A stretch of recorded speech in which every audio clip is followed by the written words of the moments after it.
Nobres membros que constituem a mesa diretiva deste congresso, senhoras, senhores, caros amigas e amigos que nos acompanham através da internet, nossos votos de muita paz. Lentamente, o siglo XVI cedia passo a uma era de conquistas incomparáveis. Era o siglo XVII. Em aquele momento, personalidades nobres, como o sacerdote Pierre Gassendi, que era discípulo de Leucipo, Lucrécio, do atomismo grego, e, sin embargo, acreditava em Deus. John Locke, da Inglaterra, que lutava em contra do racionalismo francês. Thomas Hobbes, que solamente creia em todo aquilo que tocava. E ao lado de eles, Lord Bacon, que abria espaço para o estudo do ser em sua expressão mais nobre. E também Sir Isaac Newton, graças à lei da gravitação universal. Nicolau Copérnico e ao sistema heliocêntrico. E ao lado desses conquistadores extraordinários, iremos encontrar Johann Kepler, com as leis da termodinâmica, e em seguida Galileu Galilei, com as leis e o movimento de los astros, abrindo espaços a Blaise Pascal em la matemática, para se ponerem de contra a tradição religiosa. Hasta este momento, a fé ciega conduzia o pensamento de todo o Ocidente.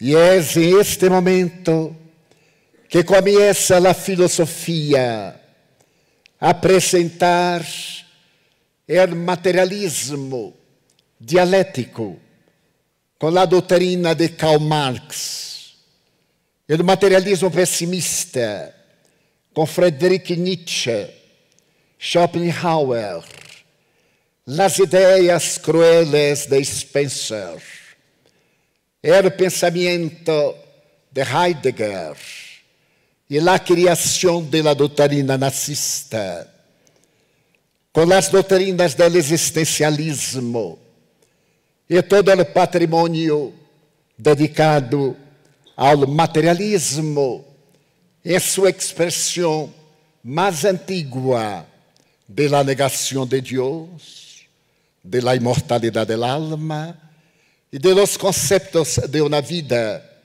después de la vida.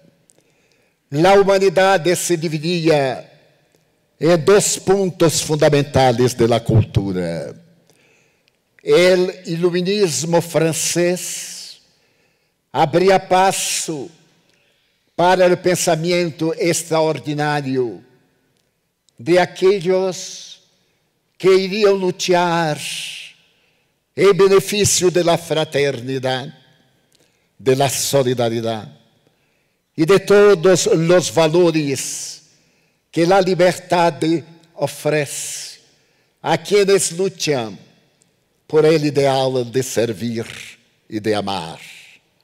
Voltaire começa o pensamento da Enciclopédia Universal e depois conduz-se presenta em discursos notáveis os direitos de la razão. Montesquieu, Diderot, e a 14 de julho de 1789, irrompe a Revolução Francesa com a caída de la Bastilha, o mais grandioso depósito de pólvora da Europa. Começa uma era nova para o pensamento da humanidade. E no dia 5 de novembro de 1792, na Catedral de Notre-Dame, em Paris, Pierre Gaspard Chaumette, delante de 15.000 pessoas, grita estentórico: Deus murió. Não necessitamos de Deus. Na revolução que sacou del trono a casa de los Borbones e de los Capetos, também exila Deus. Nuestro Deus é a razão. E a razão deve conduzir o pensamento humano a situações elevadas de la liberdade, de la fraternidade, de la igualdade.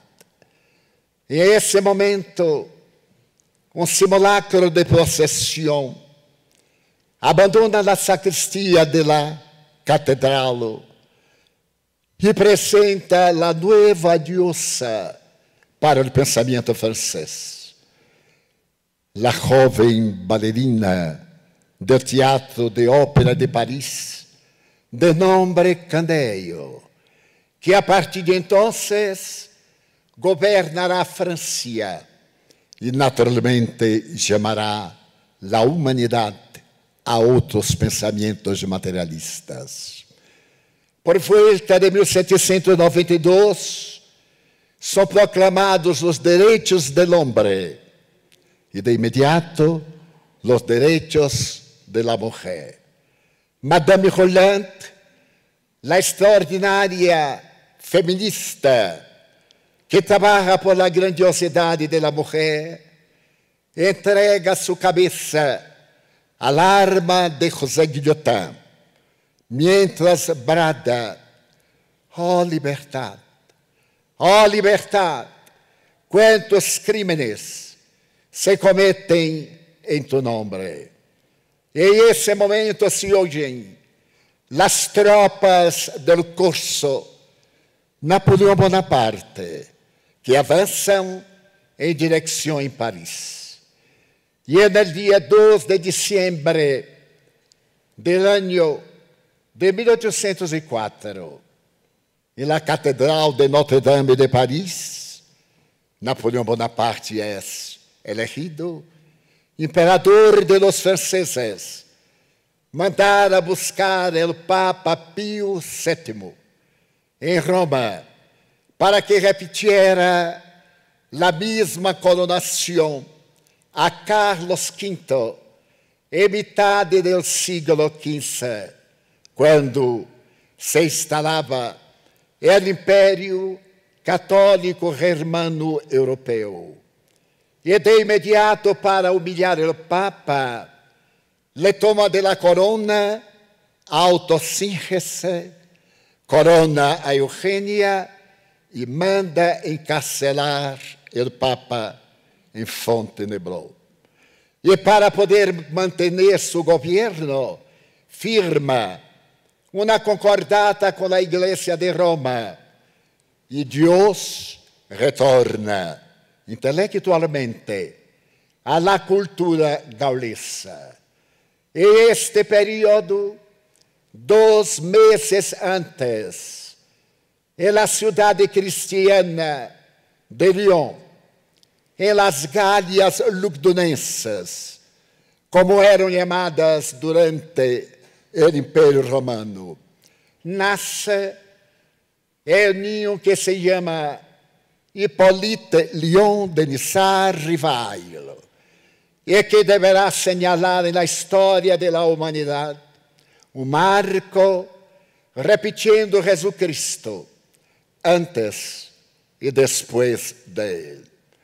A história avança. O pequeno Denis Arrival vai estudar em Yverdon com o maestro Henrique Pestalozzi, o padre da pedagogia moderna.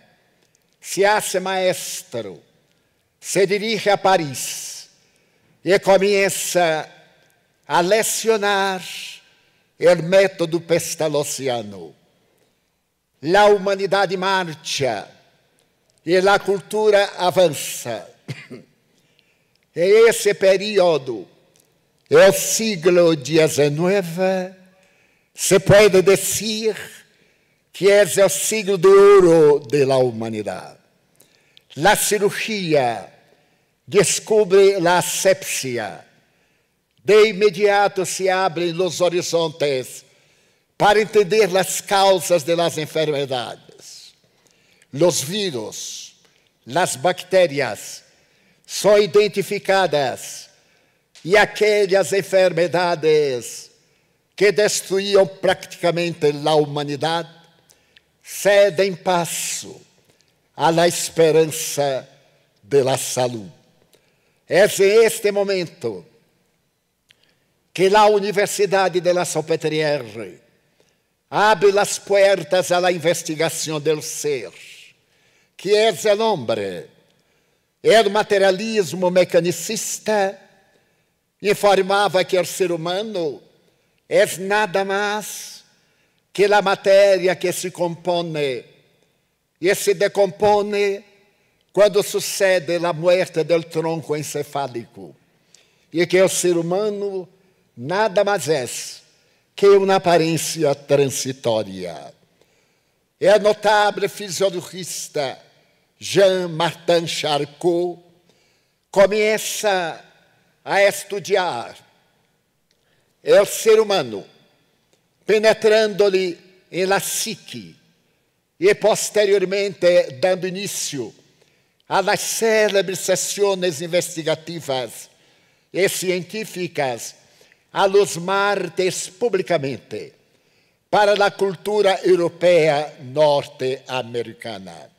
É ali que, em 1885, Sigmund Freud abandona Viena e as primeiras experiências da libido para vir a estudar em Paris com o grande maestro a vida interior, a memória, a consciência.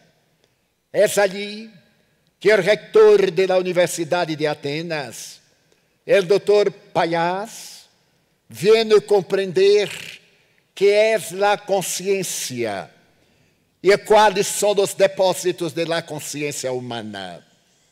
É ali que uma sensitiva histérica, porque o objetivo das experiências de Charcot era identificar as psicocausas da histeria, da epilepsia e de dos estados de transe, as chamadas psicopatologias da personalidade humana.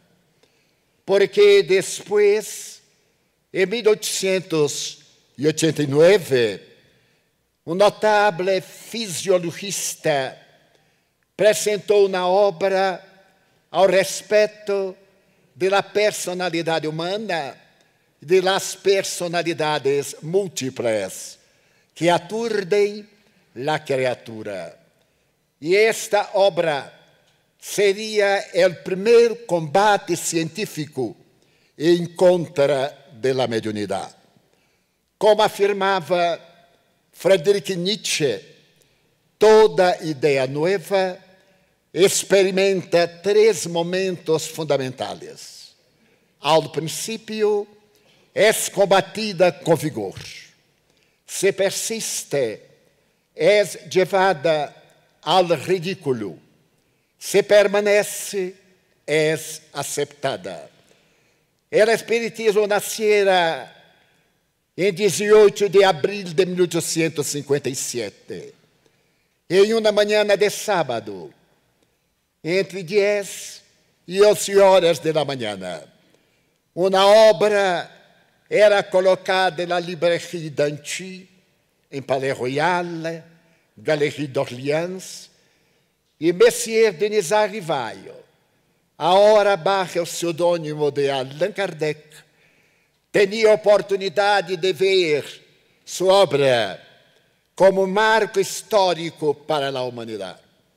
E aquele momento narra seu biógrafo, el extraordinário estudante da doutrina, o Dr. Abreu, que saliendo por la Avenida Opéra, tinha a oportunidade de encontrar Madame de Staël e brindar-lhe o livro de los Espíritos, para que esta notável romancista francesa, que teve o valor de enfrentar o conceito da inferioridade da mulher para demonstrar a igualdade de valores, posteriormente apresentará em La Comédie Française uma obra de teatro fundamentada na reencarnação. A doutrina espírita começa passo a passo, como qualquer ciência de investigação, ou como qualquer filosofia que tem que desgastar o materialismo ou confirmá-lo. Passo a passo, apresenta à vez uma ética moral de consequências religiosas e vai atraindo aqueles que se dedicam a conhecer a personalidade humana. E no ano de 1872, em Londres, William Crookes, o padre da matéria radiante, terá a oportunidade de estudar uma chica de 12 anos por 3 anos e depois, no dia 31 de maio de 1875, escrevi à Sociedade Dialética de Londres: vosotros me incumbistes de examinar se estes fenômenos eram possíveis. Eu les afirmo, não são possíveis, são reais. Os fenômenos diziam respeito às materializações ou ectoplasmias de los espíritos, por intermédio de uma chica que se permitiu fotografiar, desnudar-se para ser observada em todos os orifícios naturais do corpo e apresentar um ser espiritual, el qual permitia tomar-se o pulso, os latidos do coração, pesar, medir, arrancar-se os fios de cabelo para mirá-los no microscópio e relacioná-los com os cabelos de la médium. William Crookes, uma das mais altas personalidades da cultura científica inglesa, dizia e confirmaria ao receber o título de Sir que estes fenômenos eram reais. Ao lado de ele, César Lombroso, em Itália, depois de estudar largamente a sensitiva napolitana Eusapia Paladino, escreveria: é ridículo que os médios sentidos solamente partem de aqueles que não han estudado a mediunidade. Eu não conosco um exemplo único de alguém que, havendo estudado a mediunidade com sinceridade, não se haya rendido a seus hechos. Se transformava em espiritista, el padre de uma das mais notáveis ciências, a anatomia do crânio, para o estudo das patologias cerebrais. Outro estudioso notável, Cromwell Varley, que colocou os fios internacionais para a comunicação entre os países por meio de los oceanos, declarava, quando eu me recuerdo, que levava ao ridículo a los espíritas, eu me quedo colorado de vergüenza por mim e por meus amigos sábios, porque eu também sou espírita. Os hechos demonstram a realidade de los fenômenos espíritas e, ao mesmo tempo, Charles Richet, que havia recebido o Prêmio Nobel de Fisiologia, depois de estudar a mediunidade em Paris e na Argélia, por 40 anos, declarava que estes fenômenos são reais.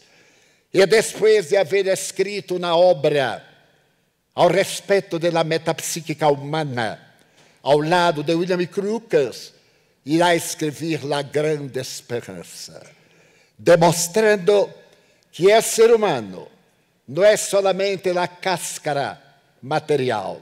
Sin embargo, Pierre Janet, a que me referi, em 1889, dizia que todos os fenômenos mediúnicos resultam de transtornos esquizofrênicos, de manifestações de natureza psicopatológica. São resultado de personalidades múltiplas e esclarece quando alguém, em sua niñez, deseja algo a ser e não lo logra, guarda em seu subconsciente. É a primeira vez que se descobre este patamar abaixo da consciência. E em momentos de exaltação da personalidade, assumem essa personalidade patológica. O fenômeno é um fenômeno de enfermidade esquizofrênica. O livro dele não merece a mínima consideração, porque estudou solamente aqueles que eram psicópatas de la Salpêtrière. Nunca estudou a mediunidade, como, por exemplo, Claparède, estando ele em Ginebra, em la universidade, conheceu uma chica muito especial. Esta niña, chamada Helena Smith, quando cumpriu 4 anos, hizo algo irregular ao banhar-se, e a madre lhe aplicou uma paliza. E ela entrou em um estado alterado de consciência. E a partir desse momento, se olvidou do francês, que é a língua deste cantão suíço. E começou a falar coisas paradoxais. A família supuso que eram tonterias infantis. La levaram ao médico, que diagnosticou exaltação de la personalidade. Durante um mês, Helena Smith não falou uma palavra em francês, seu idioma pátrio. Falava uma coisa estranha. E estando na feira livre com a madre, subitamente passa um chino e ela o chama e começa a charlar com ele. A madre, surpreendida, lhe pergunta ao estrangeiro: ¿Está usted entendendo lo que habla mi hija? E ele dijo sí. E impressionado, porque habla chino antiguo e estou tendo dificuldade de entendê-la. Pero que está hablando? Está hablando que usted la banhaba, lhe aplicou na paliza e de súbito se olvidou da língua francesa e se recordou que havia vivido em China e está falando chino. A partir deste momento, Helena Smith volviu a falar francês. A los 8 anos de idade, falava 12 idiomas, 8 línguas vivas, 2 línguas muertas e 2 línguas extintas. Estudada por Claparède, notável pedagogo suíço, padre da melhor pedagometodologia, durante anos terminou por dizer que era a reencarnação de Maria Antonieta e que também deixava para a humanidade uma obra fantástica, de la Terra ao planeta Marte. A obra ha desafiado os linguistas e se busca saber se é imaginação de Ellen Smith ou se trata de uma realidade. E no ano de 1851, antes, 6 anos de aparecer o pensamento espírita, o médium escocês Daniel Douglas Home realiza no Palácio de las Tulherias, no mês de abril, uma sessão mediúnica à invitação do rei de França, o imperador Napoleão III, que era prestidigitador e creia que todos os fenômenos eram fraudes. Casado com Eugênia de Espanha, administrava a França de uma forma regular. Havia traído a República e proclamara um novo império napoleônico. E ali, com a corte reunida, Daniel Douglas Home, com menos de 32 anos de idade, produz os fenômenos mais notáveis que a imaginação pueda concebir. Uma mesa de 80 quilos, coberta com um tecido especial e 2 candelabros com 5 pontas cada, subitamente é arrastrada e se põe no aire. E delante do imperador que está no trono, se dobla como na reverência. Pero lo fantástico não foi a mesa doblar-se, sino a mesa, ao doblar-se, em uma reverência, a parte da cobertura que deveria seguir sempre a gravidade, dobra como se fosse metálica. E aqueles candelabros que estão na mesa não caem, sin embargo, a mesa inclinada. E mais que isso, a chama de las velas não seguem a lei da gravidade, se doblam delante da dobladura da mesa. Então, Napoleão III grita, é fenomenal. E Daniel, que estava sentado em uma silla distante, flutua no aire e a silla viene e se põe delante da silla imperial. O imperador tem um choque. E Daniel disse com uma voz muito especial, para que a imperatriz le ponga a mão bajo de la mesa que a hora está acalmada. E a imperatriz põe a mão e dá um grito. E disse, acabo de apertar a mão de meu padre. E o esposo pergunta, como lo sabe? Porque meu padre não tinha o pulgar direito que perdeu na guerra. E a mão que aperto é a mão que não tinha o pulgar direito. Então, o imperador disse, devemos o trono a Bonaparte. Quanto gostaríamos de tê-lo entre nós. Uma hoja de papel flutua e vem da firma de Napoleão Bonaparte. É uma sessão extraordinária. Daniel está branco como o mármore, parece morto. Uma voz estranha em sua garganta disse, os espíritos estão muito contentos.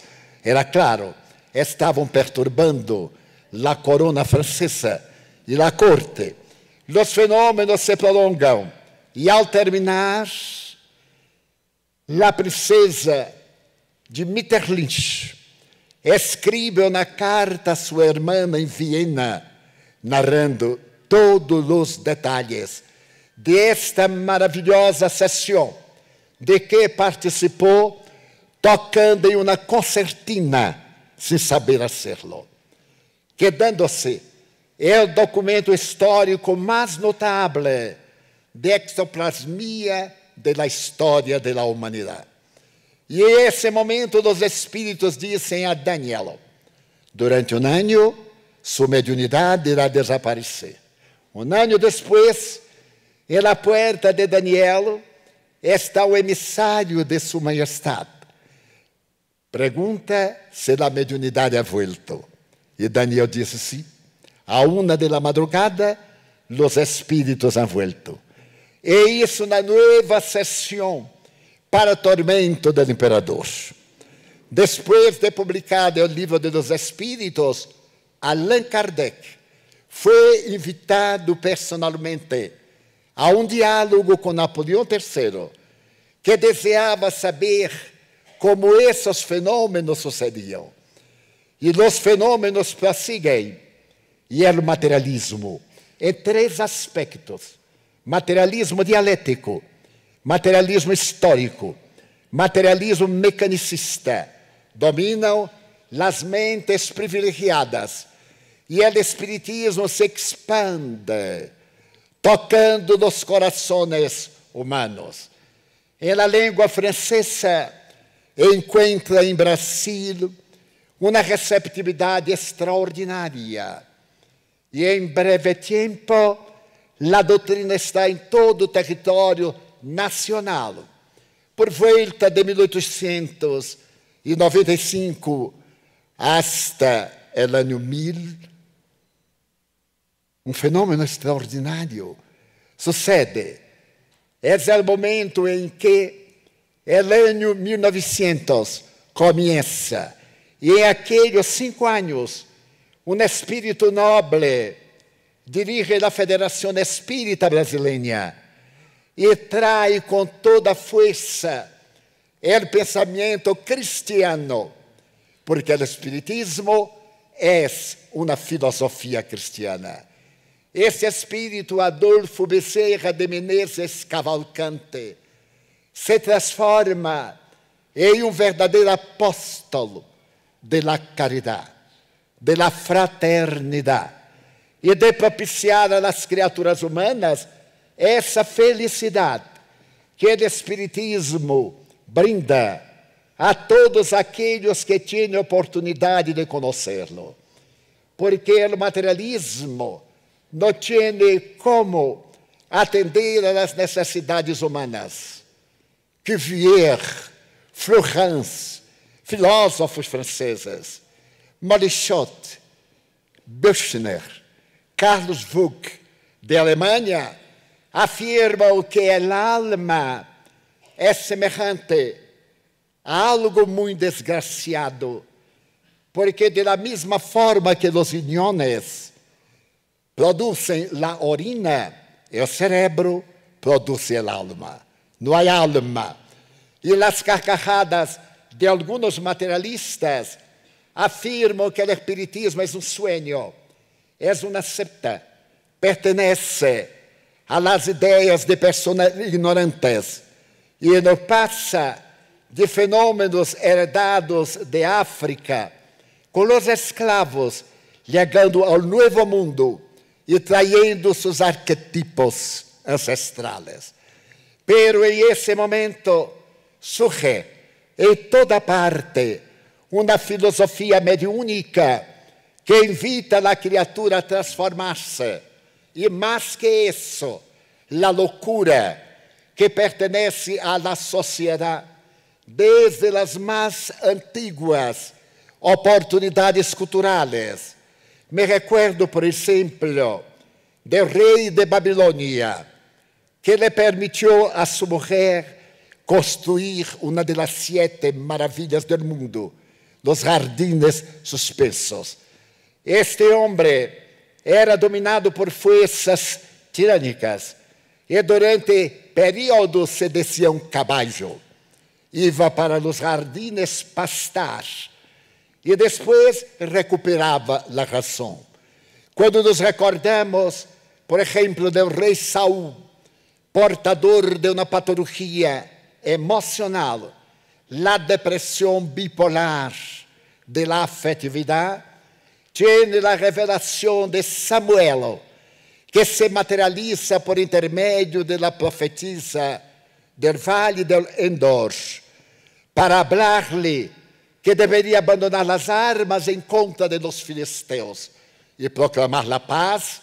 Entra em delírio e é amparado terapeuticamente pela força moral del salmista, que se acerca de ele e surge a primeira musicoterapia da humanidade, os Salmos de David. A humanidade está llena de fenômenos espíritas, pero foi a partir de Allan Kardec que surge uma doutrina fundamentada em hechos científicos, devidamente constatado por personalidades que se han impuesto o dever de demonstrar que a alma era um atavismo da criatura humana. E todos, sem exceção, que se dedicaram a combater o espiritismo, se convenceram a ponto de declarar, em este momento, o notável neurocientista de Harvard, Dr. Eben Alexander III, eu estuve no cielo. Foi vítima de uma problemática de paro cardíaco e, naturalmente, entrou em transe profundo de quase morte. Durante 7 dias estuve em Harvard, um dos hospitais melhores do mundo, e ele é o padre da ciência das neuronas, se queda absolutamente morto. E no momento que vai retirar os aparatos, ele despierta, perfeitamente lúcido. E suas primeiras palavras são: eu estuve no cielo. E começa a descrever o cielo. Os colegas compreendem que se trata de uma alucinação, de uma sequela de los medicamentos, de uma projeção de qualquer imagem. E à medida que se recupera e traz as notícias do cielo, onde estuviera, produz um impacto na universidade, mas aún quando publica um livro extraordinário, El cielo existe, que é uma cópia de Nuestro Hogar, do médium Francisco Cândido Xavier, escrito à la inglesa. E, posteriormente, escreve outro livro, El Mapa del Cielo. E quando os colegas lhe dizem, tu deliras, ele constata, eu sou o maior conhecedor de neuronas cerebrais do mundo. E conosco toda a técnica. Durante o período de minha morte clínica, eu estava lúcido. Eu hice viajes, estuve com vosotros, acompanhei vuestras conversações, estuve em minha casa, e na universidade onde estuda meu filho. Participei de todo com independência absoluta de meu cérebro. Pude pensar sem conotação cerebral. E é um fenômeno extraordinário que nos comove, que nos sensibiliza. Pero, no ano de 1995, na universidade em Califórnia, em um momento de investigação, um admirável neuropsiquiatra canadense tem a oportunidade de realizar estudos fundamentais. Ele está desejando saber como ocorre a epilepsia. E, utilizando-se de uma tomografia computadorizada com emissão de prótons, ele vai estudar o cérebro de estudantes normais. e de estudantes com perturbações de natureza epiléptica. Depois de uma semana, o Dr. Michael tinha a oportunidade de constatar que o cérebro humano vai mais adiante de todo quanto pensamos. Porque estudando muitos cérebros, ele se dá conta que o cérebro produz uma luminosidade estranha na parte superior da glândula pineal. Impressionado, invita o psiquiatra indiano, Dr. Vilayanur Ramachandran, para estudar o fenômeno. E no momento em que o paciente é colocado na tomografia computadorizada com emissões especiais, o cérebro aparece. E o Dr. Ramachandran disse automaticamente, "Oh my God!" E ao pronunciar o nome de Deus, a luminosidade se hizo mais forte. Ele teve um choque. De imediato, ele disse, "Oh mon Dieu!" E outra vez, não falou português nem espanhol, que lástima. Pero falou os idiomas indianos, o nome de Deus, de Krishna, de Buda, e etc. E toda vez que falava um nome de ser transcendental, o cérebro se potencializava. E ele disse, o que passa? Porque pronunciou Divaldo, Antônio, Juan, nada sucedeu. Pero ao pronunciar o nome de Shiva, a luz se hacía mais poderosa. Então ele disse, o homem possui em seu cérebro um ponto luminoso, que eu digo que é o ponto de Deus. Lo mais fantástico é que em este lugar, há 4.000 anos, os chinos diziam que nós temos uma flor de lótus de energia, e esta flor de lótus se abre e se expande. Cada pétalo é uma antena que mantém contato transpersonal. E esta área, os indianos dizem que temos um chakra. Este chakra fundamental é o chakra mais importante, porque é o chakra do porvenir. E esta região que Freud denomina o superconsciente, temos o poder de registrar o futuro. E então, o Dr. Ramachandran tinha a oportunidade de dizer que este ponto é o ponto de Deus. Como científicos em San Diego, em sua universidade, a notícia vai para a revista Science, a mais importante das descobertas científicas.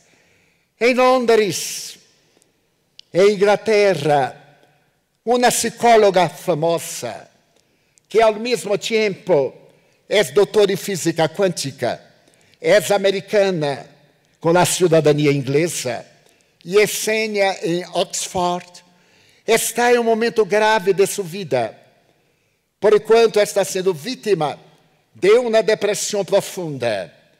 A doutora Dana Zohar está desesperada, porque escreveu uma obra que foi best-seller. E a editora lhe pediu para escrever outra que tivesse um caráter popular. Ela se comprometeu e se descobriu com uma depressão profunda. Sua produção intelectual cai. Ela se entrega a tomar uísque, a ouvir música toda a noite. Não dorme, está irritada. Estuve no teto do mundo com sua família e lê esta informação em Science. Resolve venir às experiências na Universidade de San Diego e se deixa fascinar, porque está delante ella, materialista, está delante do fenômeno quântico.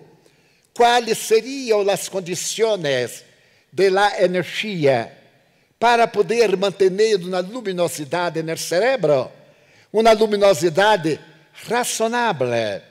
Quando se hace pergunta, e então cambia a psicologia atual. Porque nós vivimos antigamente no consciente intelectual. Foi necessário criá-lo no princípio do século XIX por dois científicos, um francês e outro que lhe pertencia à universidade de seus estudos mais profundos, que era Ginebra.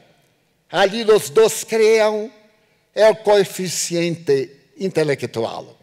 E todos nós passamos agora a falar que temos tanto percentagem de inteligência, de 10 hasta 150.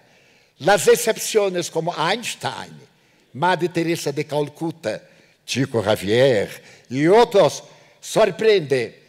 E este QI permanece por todo o siglo. Repentinamente, outro psicólogo se dá conta que não somente a inteligência é fundamental para a criatura humana. E estudia que aqueles que têm um alto QI nem sempre são vitoriosos.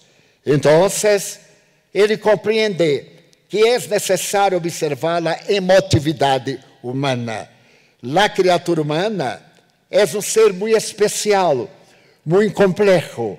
E Daniel Goleman apresenta um novo tipo de inteligência, a inteligência emocional. Se constata, por exemplo, que aqueles que pertencem à lista de los homens mais ricos do mundo, e as mulheres, sempre viúvas, porque recebem a herência de seus esposos que casaram por amor a la plata. Em las listas Forbes, o número de los mais poderosos são portadores de inteligência emocional. As criaturas que têm uma inteligência emocional, sensibilidade, ternura, doçura, triunfam mais facilmente que aqueles que são frios, uma inteligência superior, se sentem por cima de todos e fracassam muitas vezes. E surge mais ou menos por 1990, o período da inteligência emocional, que vai interferir nas reencarnações. A doutora Dana Zohar, diante deste fenômeno, cria uma terceira inteligência, a inteligência espiritual. Temos o QI, o QE, consciente emocional, e agora teníamos outro QE, consciência ou quesito espiritual. Se substitui a palavra de idioma português para manter em inglês, que é o spiritual conscience. É interessante que ela se fascina e escreve um livro que se chama Inteligência Espiritual. Nós outros a conhecemos porque foi nossa invitada em Zurique para o movimento Tu e la Paz. Então, a ciência, por intermédio de suas personalidades mais notáveis, retornam à realidade do espírito e, sem conhecer a doutrina espírita, estas investigações compruebam a realidade espiritual. Sir James Joyce assevera que o ser humano é um ser transpersonal. Em 1975, em Big Sur, em Califórnia, os seminários científicos proclamam uma nova psicologia, a psicologia transpersonal, que tem como características a crença em Deus, em la reencarnação, em la comunicabilidade dos espíritos, em las obsessões e em la ética moral. Citamos aí as características do espiritismo, a que chegaram os mais notáveis psiquiatras, psicólogos, psicoterapeutas e etc., de toda a Europa e América, em aqueles seminários que dominaram a cultura do século passado. El espiritismo sale da crítica vulgar para ser hoje a grande esperança, para consolar, não com palavras, pero com hechos. Eu estava ao lado de Francisco Cândido Xavier. Era dia 12 de fevereiro de 1982. Eu retornava de Miami e havia señalado um encontro com ele. Ele confirmou e fui chegando a Belo Horizonte, a Uberaba, sua cidade. E aquela noite fui visitar-lhe. Iba acompanhado de meu anfitrião, espiritista. E Chico reservava os miércoles para receber particularmente os amigos. Estávamos charlando. Ele falava muito, não como eu não hablo muito, solamente um pouquinho. Então, Chico disse, Divaldo, vamos orar? Sim, como não? Que prazer. E então tomou de papel, em branco, pôs para mim, para ele, chamou a serventa para ajudá-lo a segurar o papel, porque os espíritos escrevem muito rápido e há que tirar-se as páginas. E meu amigo Emanuel Chaves para ajudar-me. E me disse, hoje é uma fecha muito importante para ti. E eu comecei a pensar, não havia nenhuma importância. Não me di conta. Começamos a escrever depois de orar, e ao terminar, ele me disse, lê tu mensagem. Era mensagem do Dr. Becerra de Menezes hacia ele. E lá de ele era de minha madre hacia mim. E eu tive um choque. Um choque porque minha madre era analfabeta. Pero isso, do ponto de vista material, o espiritismo explica melhor. E eu me di conta que muitas vezes lhe havia dito a minha madre, mamãe, tu eres tão inteligente que se queres, eu te ensino a ler e a escrever em uma semana. E ela me dizia, hijo, já sou recebida, diplomada por la Universidade do Mundo. Não quero poner confusão em minha cabeça. Continua tu, que sabes ler, e explica-me tu. E eu leía toda a codificação para ela, naturalmente interpretando as palavras mais completas. E ela se hizo melhor espírita que eu, do que me arrependi. Porque quando eu fazia algo, ele me dizia, tu não eres espírita? E eu me retificava. Era minha guia espiritual terrível, porque era uma terrorista. Dessa forma, eu tive o primeiro choque. E Chico Xavier começa a ler assim, hijo de minha alma. Quando eu estava contigo, tu me dizias, mamãe, eu te ensino a ler e escrever em uma semana. E eu te contestava exatamente aquilo que somente ela e eu sabíamos. Pero podia ser uma transmissão telepática, uma hiperestésia direta do inconsciente. E ele foi lendo. Quando cheguei aqui, fui estudar, por intermédio de banhos magnéticos, me he recordado de uma experiência que tive em Inglaterra, onde havia sido uma intelectual e utilizada da memória de maneira negativa. Então, reencarnei analfabeta para ser humilde e aprender o necessário de simplicidade de amor. E foi explicando 48 páginas, e chegando o momento dizia, dile a Genésio, meu irmão mais velho, dile a fulano, e começou a citar os nomes de mis 10 hermanos que viviam então, em ordem decrescente, hasta mim, que fui o último, sou sempre o último. E então, em este momento, ela dizia, quando eu cheguei aqui, eu fui recebida por uma alma muito sencilla, uma amiga minha de Feira de Santana, que se chama Maria Domingas Bispo. Ela se desencarnou no dia 5 de julho de 1985. Éramos muito amigas. E tudo isso foi... Digo, pero mamãe, não tive essa amiga. Em 1985, eu tinha 8 anos e conhecia todas as amigas de minha madre. E uma cidade chica do interior, onde conhecemos a vida de todos, quanto mais dos nobres. Desta forma, me quedou uma sospecha, pero não lhe dije nada a Chico. Chegando a Salvador, eu perguntei a meu irmão, que em 1985 tinha 36 anos, se ele havia conhecido uma senhora com este nome. Não. Mamãe não tinha esta amiga. Perguntei a los 8. Não. Nadie la conheceu. E então me quedei com um problema, porque espírita convencido. Chico Xavier nunca se equivocou mediunicamente. Minha madre era uma mulher bajita. E as mulheres bajitas são terríveis, porque são perigosas.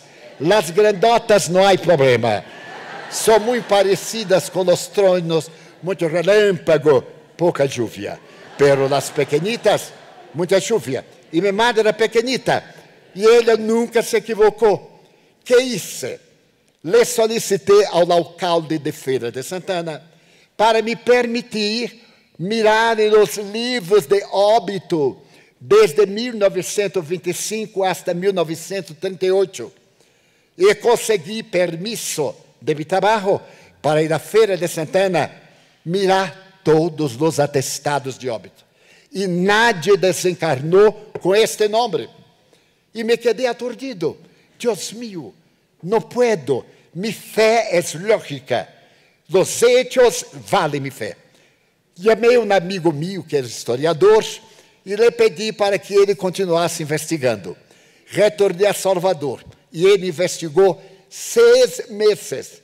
Um dia estava irritado na praça do mercado e disse: Dona Ana, você nos puso em esta dificuldade, qual é a solução? Queremos saber se houve esta mulher. Tive um insight, uma intuição. Porque em Brasil, hasta 1945, as cidades, os municípios eram muito amplios, tinham vilas, aldeias. Em 1945, houve uma lei que transformou as aldeias, os pequenos conglomerados, em outros municípios. E os municípios anteriores foram todos afetados. Passamos a ter mais de 6.600 municípios. Ele se recordou. Então, em 1939, Feira de Santana era um município enormíssimo, que foi agora fraturado. E se recordou, por exemplo, de uma cidade chamada São José de las Pororocas, um nome lindo, Guarani. E ele então foi 12 quilômetros. Quando chegou, lhe pediu permisso ao sacerdote para mirar os autos de óbitos antigos. E ao abrir o livro, e a fecha, lá estava. Foi sepultada em esta fecha Maria Domingas Bispo, que vino do município de Feira de Santana, e não pôde ser sepultada allí porque era protestante. Estava elucidado. Então, ele não suportou, agarrou seu veículo e vino desesperado, com fotocópias, com declaração de entidades, com notário firmando: Divaldo, aqui está, la bandida viveu mesmo, aqui está el hecho, Divaldo, míralo. E eu, que sou muito calmado, la mirei, e minha madre apareceu sorrindo. Endi, Chico não erra nunca, e mamita tampouco. Este é um dos mais notáveis hechos da parapsicologia. Eu havia estudado parapsicologia em seu tempo. Havia conhecido um pouquinho de metapsíquica humana. E desde então surgiram a psicobiofísica, as doutrinas da psicotrônica, as doutrinas das manifestações materiais por intermédio de gravações em computadoras, em aparatos de gravação, em televisão. E o espiritismo resistiu a todos estes inventos da criatura humana e ali estava el hecho. Porque as únicas pessoas que sabiam deste hecho eram minha madre e a muerta. Nada mais. Se o muerto não vuelve, como poderia encontrarmos a prova? E se não vuelve, como minha madre, por intermédio de Chico Xavier, que residia a 2.800 quilômetros, iba captar del hombre que hacía las cuevas por una imagen de orden telepático. Imposible. Entonces autoricé que se publicara como fenómeno parapsicológico de las manifestaciones psi-teta, que diz respeito a las comunicações espirituales. Ni Psi Gamma, ni Psi Kappa, Psi-teta, fenômeno da imortalidade da alma. E que propicia a felicidade. Pode haver maior felicidade que saber que nós viveremos, que bajo a proteção incomparável deste ser único na história da humanidade, Jesus Cristo, nós volveremos a encontrar-nos, a sermos felizes, se em nossa vida terrestre acumulamos os títulos de enobrecimento, se procuramos servir, amar, ajudar, compreender que nadie é completo, que todos nós necessitamos. Nadie e a terra é autossuficiente. Somos dependientes, animales gregários, dependemos uno de los otros, del calor de la vida, del habla, de la sonrisa. Aquele evangelho que Jesus dijo, eu os traigo notícias de buenas nuevas. E a humanidade nunca mais foi a mesma. Israel, há 400 anos que não recebia um profeta. E vem Jesus e cambia todo o fenômeno da terra. Ernesto Renan, materialista, afirma que ele foi o mais notável homem que jamais viveu. E especialista, este notável Jung, disse que Jesus encontrou o estado luminoso, o estado individualista, este estado de transcendência, porque Jesus possuía el ânimos e el ânima. Esses dois arquetipos. Era madre de uma mulher surpreendida em adultério. Era o coração deste homem viril. Se hizo maternal. Mulher, nadie te condenou? Não, Senhor. Então, eu também não te condeno. Vete em paz e não vuelvas a equivocar-te. É uma lecção de maternidade. Solamente as madres têm este sentimento. Dejad que venham hacia mim, a los niños, porque o reino de los cielos pertenece a aqueles que se parecem com os niños. La maternidade, el ânima em Jesus Cristo. Bem-aventurados os pobres de espírito. Quanta doçura! E esta melodia, jamais superada, imitada por Francisco Bernardone no Cântico de las Criaturas. Quantas vezes este coração se apresenta maternal, que dobla a altivez de los seres humanos. Soldado, por que me bateste? Se hablé mal, dime, donde me equivoquei. Pero se hablé la verdade, por que me bateste? Este esbirro, golpear em la cara a um homem maniatado, covarde. Pero la sonrisa dulce, perdona, mi Padre, não sabe o que hace. Quanto amor maternal. E quanto ânimos hipócritas, sepulturas, por lá dentro podrido, por afuera de blanco pintado. Hasta quando os soportarei, raça de víboras, indignos del reino de los cielos? É necessário ter muito ânimo para dizer isso sem raiva, sem rancor, sem ressentimento, com ternura, pero com vigor. Este homem tinha uma mirada dúlcida. Nadie que lo ha visto se mantuvo igual. O lo detestaram, ou lo amaram, como um senador romano que lo viu no lago de Nazaré e lhe disse ao senador: aproveita deste momento, venid hacia mim.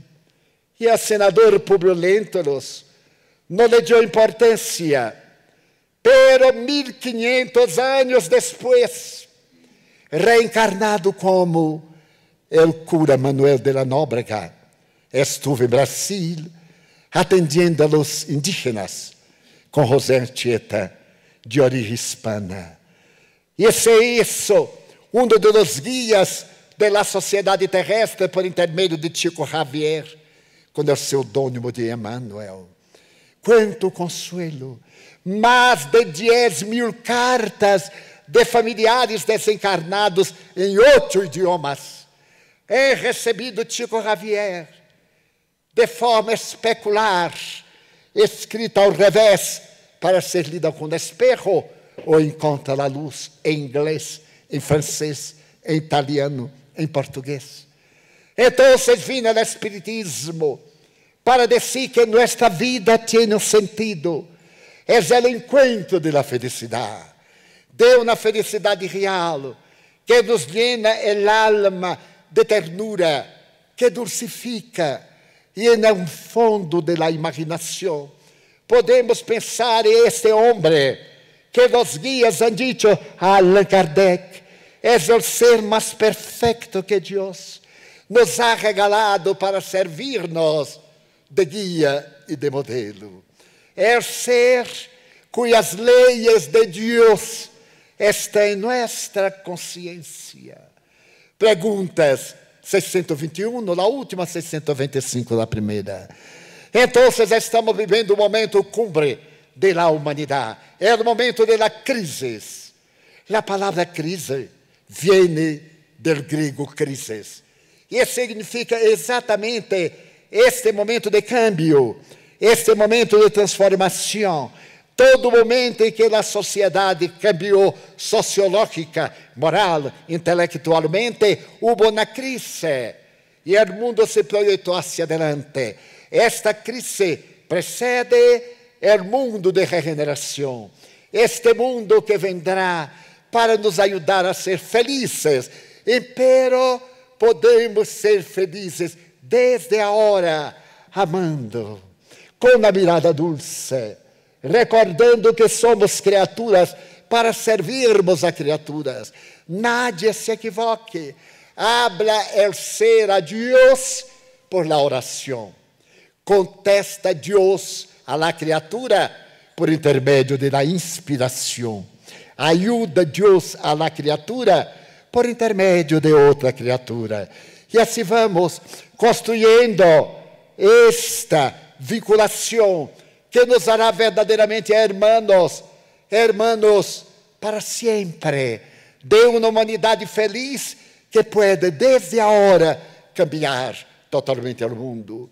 Este congresso, 7º Congresso Sul-Americano, pretende, em los talleres, a partir de amanhã, despertar-nos para a realidade do que somos, de lo que significamos, de lo que representamos. Não nos preocupemos com os malos. Não apliquemos nosso tempo em la avaliação de los malos, de los hipócritas, de aqueles que são inestáveis. Pensemos em el bem, porque cada vez que pensamos em el bem, construímos por ideoplastia a realidade transcendental de nossa vida. E hagamos do amor a força viva que nos mueve, que nos dá ajuda e que nos coloca em um ponto culminante. Para concluir, porque senão vou até amanhã, me acordo de um hecho muito curioso. Durante a guerra entre Estados Unidos e Vietnã do Norte, Vietcong, Vietnã comunista, sucedeu um hecho muito especial.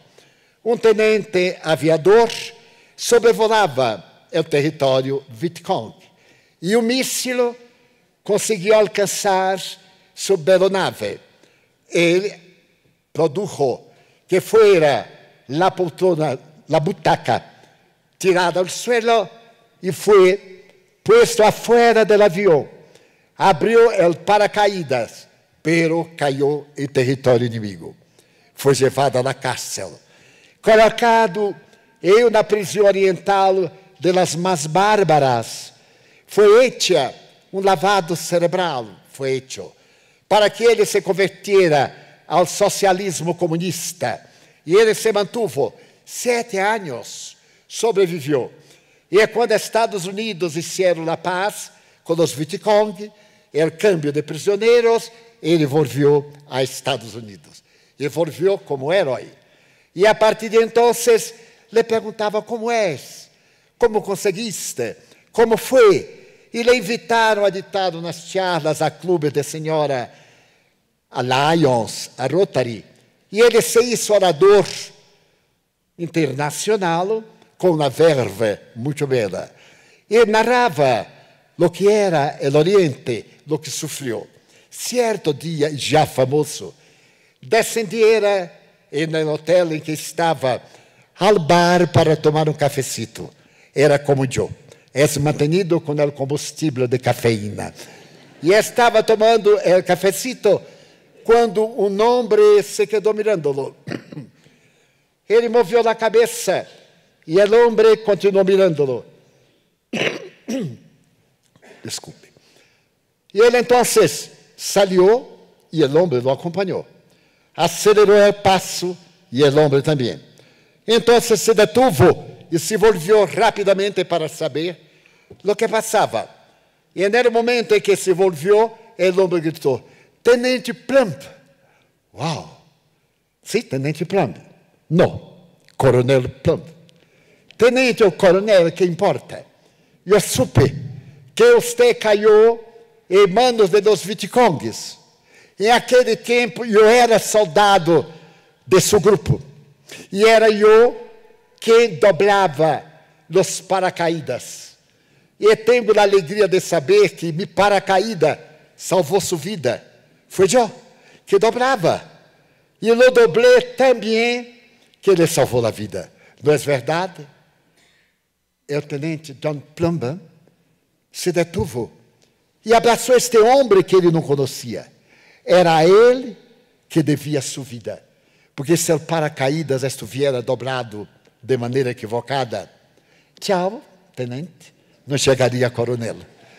Então, a partir deste momento, ele começa as conferências com esta pergunta: ¿Quiénes ha dobrado su paracaídas no dia de hoje?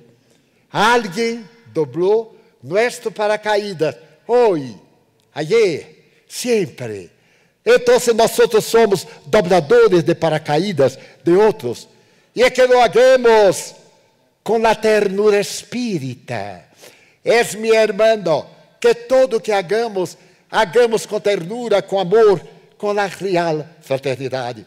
E é o materialismo que nada tem a dar-nos, como disse Allan Kardec, é o materialismo e a crueldade, cederem passo ao amor e à caridade. É o alma de todas as virtudes. Diante de esta realidade, nos ocorre pensar como nós outros temos tanto para louvar Deus, para agradecer a Deus, e não lo hacemos. Solamente valoramos quando perdemos. Por exemplo, eu gostaria de dizer: Deus mío, queria dizer-te que eu amo a vida, que para mim é sencilla e é colorida. Muitíssimas graças, Senhor, por tudo que me diste, por todo que me das. Gracias por el aire, por el cielo, por el mar. Gracias por la belleza de las flores en todos sus colores. Pero delante de mi mirada, yo contemplo a los ciegos que no pueden ver y me detengo a mirar a mi amor con una alegría inefable. Pero los ciegos sufren en la muchedumbre, padecen en la oscuridad, caminan en la soledad. Yo oro por ellos, porque sé que después de esta encarnación, ellos tendrán oportunidad de recuperar la visión. Muchísimas gracias por los oídos míos, que me fueron regalados por Dios, oídos que oyen la música del pueblo, la música de la sabiduría clásica, que se oye una vez y no se olvida jamás, la música de los ganaderos, la melodía del pueblo en la plaza, la melodía universal. Gracias porque puedo oír. Pero descubro aquellos que son sordos, que no pueden escuchar. Yo sé que orando por ellos, en otra vida volverán a captar. Gracias por mi voz, por su voz, por la voz que ama, por la voz que declama, por la voz que enseña, por la voz que murmura, la voz que trauteia una canción, la voz que legisla y que habla tu nombre en dulce emoción. Delante de mi melodía, yo quiero pedir por aquellos que sufren de afasia, que no cantan de noche, que no hablan de día. Oro por ellos, porque yo sé que después de esta reencarnación, en otra experiencia, volverán a cantar. Gracias por mis manos, manos de los adioses, manos de ternura, manos que libertam de la amargura, manos que atendem a vejez, que socorrem a los mutilados, a los desgraciados, por las manos que mantienen en el seno un cuerpo que es extraño y que es ajeno, y los pies que me llevam a caminar sin reclamar. Gracias porque puedo bailar delante de mi cuerpo perfecto. Yo quiero declarar que soy feliz porque miro a aquellos que son amputados, desgraciados, paralisados y no se pueden movilizar, que después de esta expiación, en la otra reencarnación, volverán a bailar. Gracias, por fin, por mi hogar. Es maravilloso tener un hogar. No es necesario que sea un duplex, una mansión, un nido, una casa en el camino, sea lo que sea, pero que adentro haya la presencia del amor, amor de padre o de madre, de marido o de mujer, la presencia de hijo o de amigo, de alguien que nos tienda la mano, porque es muy doloroso vivir en la soledad. Y si yo no tengo a nadie, ni a nada, ni una cama para dormir, ni un techo para mirar, ni un gato o un perro para me acompañar, ni así me revoltaré. Por lo contrario, yo te diré: gracias, Señor, porque nací. Gracias, Señor, porque creo en ti, por tu amor. Gracias, Señor, por su atención. Muchísimas gracias, señores.